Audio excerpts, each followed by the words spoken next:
Hello everyone, welcome back to the Amber Serpent. My name is Gulveg. So today is June 27th and we are on the edge of another full moon. This next full moon is going to be in Capricorn. And very interesting because we're going to come into a time here where we're going to be asked, what is it that we need to let go of in order to move forward? What is it that would give us more liberation and more freedom? So I'm going to be very interested to see what the runes have to say, because some of the messages that have come through in the last couple of rune readings have very much been about preparing us for what is it that we need to let go of in order to be able to move forward. So it's very interesting how the last couple of weeks have very much aligned with this next full moon's energy. So, without further ado, let's take a look and see what the runes have in store for us this week. Okay? So, as always, we set the intention that to ask for divine guidance on what is it that we need to know most this week that would serve our highest good. So, let's keep that intention into our mind.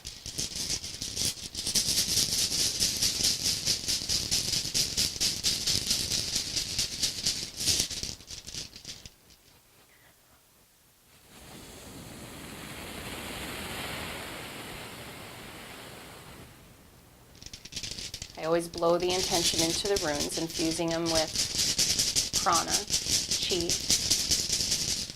All right, rune number 1, number 2,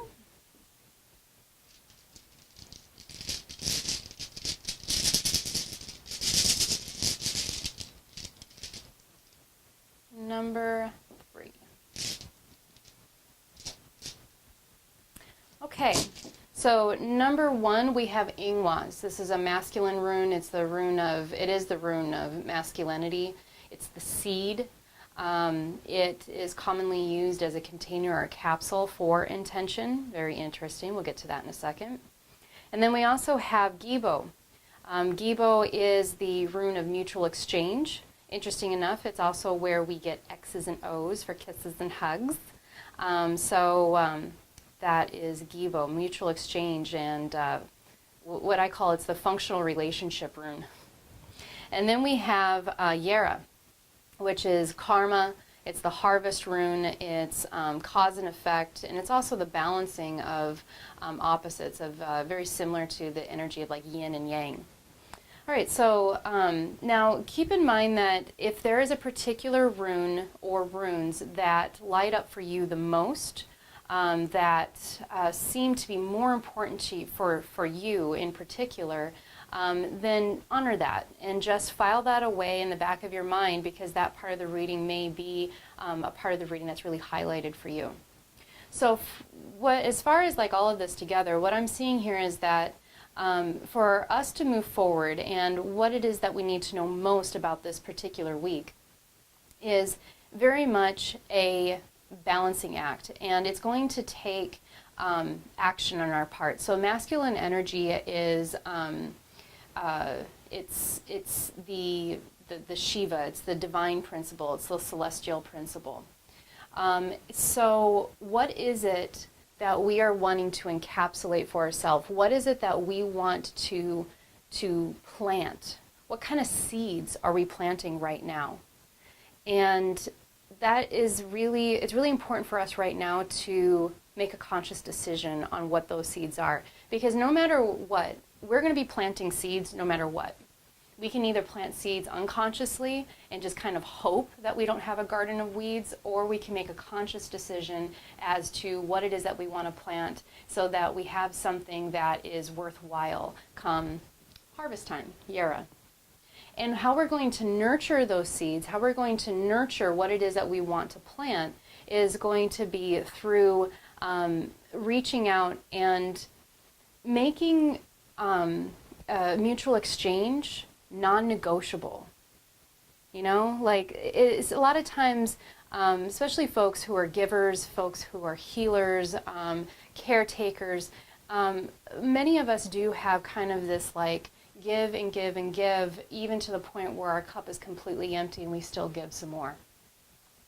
And it's not a bad thing to be a giving person. However, if we don't take the initiative to fill our own cup, not just to the point where it's full, but to the point where it overflows into the saucer so that we can give of the saucer versus giving of the cup. So then our cup never runs dry. We still always have something more to give. And this mutual exchange, what is it that we are hoping to gain through whatever kind of seeds it is that we're planting? What kind of cause and effect do we want to put in place?